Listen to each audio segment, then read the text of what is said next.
2월 11일 화요일 매일 묵상을 시작하도록 하겠습니다. 오늘의 본문 말씀은 누가복음 2장 1절에서 20절까지의 말씀입니다.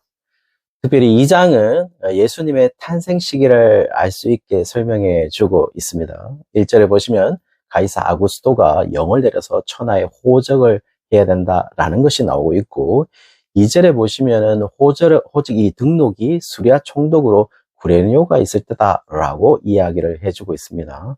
사실은 이 문제는 상당히 어려운 난제입니다. 왜냐하면 총독의 연대가 맞지를 않거든요.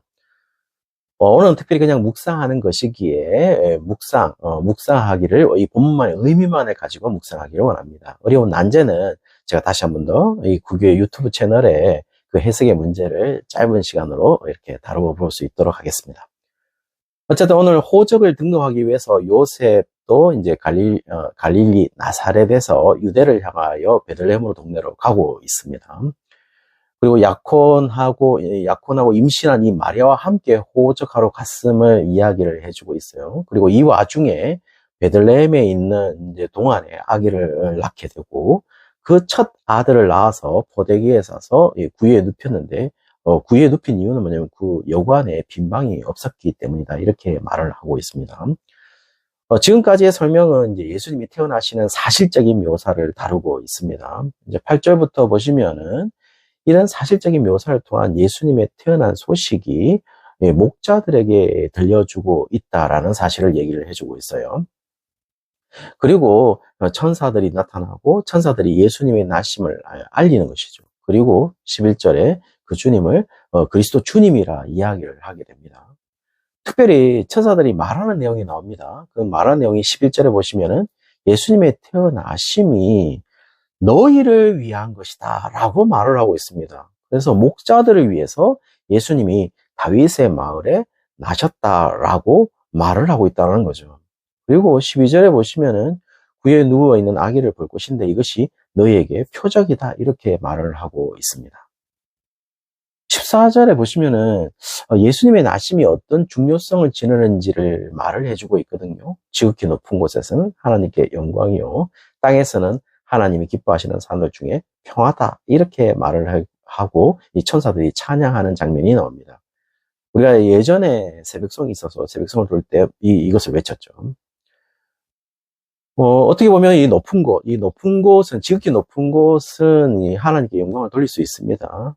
그리고 왜냐하면 지상교회와는 다른 차원으로 성스러운 것으로 이해될 수 있기 때문이죠. 그러나 땅은 그런 존재로 이해되지는 않습니다. 그러나 지금 그 예수님의 나심이 땅에 있는 하나님을 기쁘게 하는 사람들이 아니라 하나님이 기뻐하시는 사람들에게 있어서 그들에게 평화가 된다라고 말을 하고 있다는 겁니다. 그리고 그 하나님이 기뻐하시는 사람들의 대표로 지금 목자가 나오고 있는 것이죠.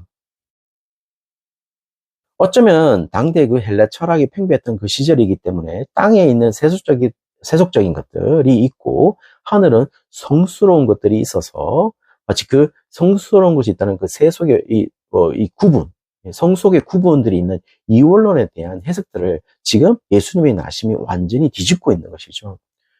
그리고 헬라 철학이 생각하는 그 성스러운 차원과는 좀 차이가 있지만은 땅에 있는 평화와 하늘의 이 하나님께 영광이 같은 차원에서 이루어지고 있다는 것을 지금 예수님의 나심이 그렇게 가능하게 만들고 있다는 겁니다. 다시 말씀드리면은 그 예수님의 나심이 세상의 가치관들을 모두 무너뜨리고 있다는 것이죠. 조금 더 심한 말로 표현한다면 세상의 모든 가치들을 다 파괴하고 있다는 겁니다. 어쩌면 하나님을 하나님을 기쁘게 하는 사람들에게 평화가 아니라 하나님이 기뻐하시는 사람들로, 하나님이 그런 사람들을 기뻐한다는 것은 어쩌면 하나님은 그런 사람들과 좋은 관계를 이루고 있다는 것인데, 지금 사실은 우리가 당대 사상에 의하면 유한자와 무한자가 철저하게 구분이 돼요. 그러니까 사람과 신은 구분되어 있는 것이 맞죠. 그리고 유한자는 무한자를 알 수 없다는 이 불가지론이 이 팽배했던 세상의 철학을 지금 예수님의 나심이 완전히 무너뜨리고 있다라는 것을 보여주고 있다는 겁니다. 어쩌면은 무한자의 영역 속에 속할 수 있는 천사들이 인간에게 나타나는 그 자체도 그리고 신의 뜻, 그러니까 하나님의 뜻이 인간에게 전해진다는 그 자체도, 그리고 또 하나님이 목자들을 위해서 하나님 자신이 어떤 일을 도모한다? 그런 자체도 지금 놀라운 일이 아닐 수가 없다라는 겁니다. 이 모든 일이 어떻게 가능하게 되었죠? 바로 예수님이 나셨기 때문이죠. 목자들의 입장에서 지금 예수님의 태어나심은 자신들의 일상생활 속에서 어떤 특정 계층이 아닌 평범한 사람들에게 지금 소식이 전해지고 있음을 볼 수 있습니다. 그리고 그 일상생활 속에서 15절에 예수님의 태어나심을 확인하게 됩니다. 그러나 이 모든 일 속에서 1절에 가이사 아구스토가 호적하라고 칙령을 내리게 되고 모든 사람들이 지금 호적을 하러 가는 것이죠. 요셉도 다윗 가문이기에 유대 지방에 있는 다윗의 맏을 베들레헴으로 가게 됩니다. 자, 그렇다면 이것을 성경은 어떻게 보고 있는 것이죠? 거기에서 예수님이 태어나시면 미가서 5장 2절에 보시면 베들레헴 에브라다야 너는 유다 족속 중에 작을지라도 이스라엘을 다스릴 자가 네게서 내게로 나올 것이라. 그의 근본은 상고의 영원에 있느니라 라고 말하는 거 보면 지금 예수님의 태어나심은 미가서 5장 2절의 말씀을 성취하고 있음을 우리가 볼 수 있다는 겁니다. 그러므로 사실 우리가 이 말씀을 보면서 너무 구유에 나신 예수님이라는 이유로 낮은 자를 위해서 거기에 태어나신 예수님, 그리고 목자들의 사회적 위치를 낮은 자의 전형처럼 여겨져서 가장 먼저 낮은 자들을 위해서 태어나신 그 예수님이라는 사회적 관점으로 이해하지 말았으면 좋겠습니다.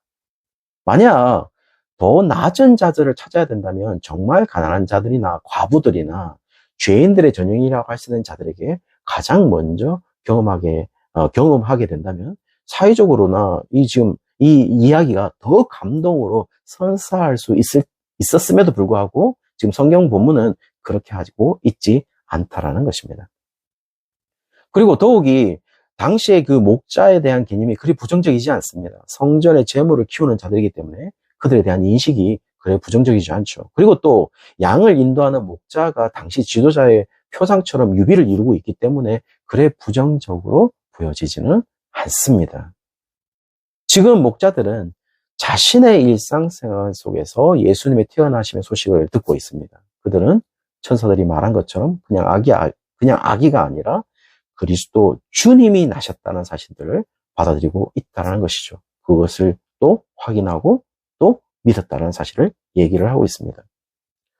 성도님들, 우리도 가만히 보시죠. 부활을 경험하는 사람들도 어떻습니까? 부활을 경험하는 사람들이 예수님이 부활한 예수님을 우리가 한번 보게 해주세요라고 기도하는 그 기도의 시간에 부활한 예수님을 만났나요? 그게 아니라 모두 다 일상생활 속에서 부활한 예수님을 만나게 되는 것입니다.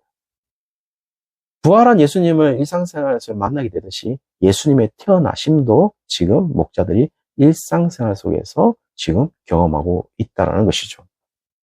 그리고 그 삶 속에서 예수님의 태어나심을 자신의 믿음으로 수용하고 있다는 것이죠. 그냥 그 평범한 삶 속에서 말이죠. 성경은 마치 요셉을 미가서의 말씀을 이루시기 위해서 인도하시는 것으로 보입니다. 그래서 예수님을 구주로 믿는 성도들의 일상에 이루어지는 것이 무엇인지를 정확하게 보여주고 있습니다. 다시 말씀드리면 무엇이 이루어지고 있죠? 우리의 소원이 아니라 하나님의 말씀이 이루어지고 있다는 사실들을 보여주고 있다는 것입니다. 그렇다면 우리는 어떻게 해야 됩니까? 20절에 보시면 목자들처럼 하나님께 찬양을 드려야 되지 않겠습니까? 성도님들, 우리가 목자라고 생각하는데 그 목자들 한번 생각해 보시죠. 그 목자가 아기 예수님을 보고 그들이 믿었을 때 남들이 부러워하는 삶의 수준으로 그 목자들이 높아졌을까요? 그렇지는 않을 거예요. 여전히 그들은 예수님이 태어나기 전에 그 삶들의 수준처럼 그렇게 살겠지만 그들의 신앙은 지금 하나님이 기뻐하시는 사람들에게 주어지는 그 평화로서 삶을 살아가게 된다는 것입니다. 왜죠? 예수님이 나셨기 때문이죠. 그리고 그것을 약속했기 때문이죠. 사랑하는 성도님들, 어쩌면 우리는 계속 불평을 하겠죠. 우리의 삶이 왜 이렇게 나아지지 않을까? 우리의 수준이 왜 이렇게 나아지지 않을까? 그렇지만은 하나님은 약속하고 계십니다. 뭐라고요? 우리의 일상생활 속에서 하나님이 기뻐하시는 자, 너희들은 평화의 것이다. 그 평화를 누리는 오늘 하루가 되시기를 주의 이름으로 축원합니다.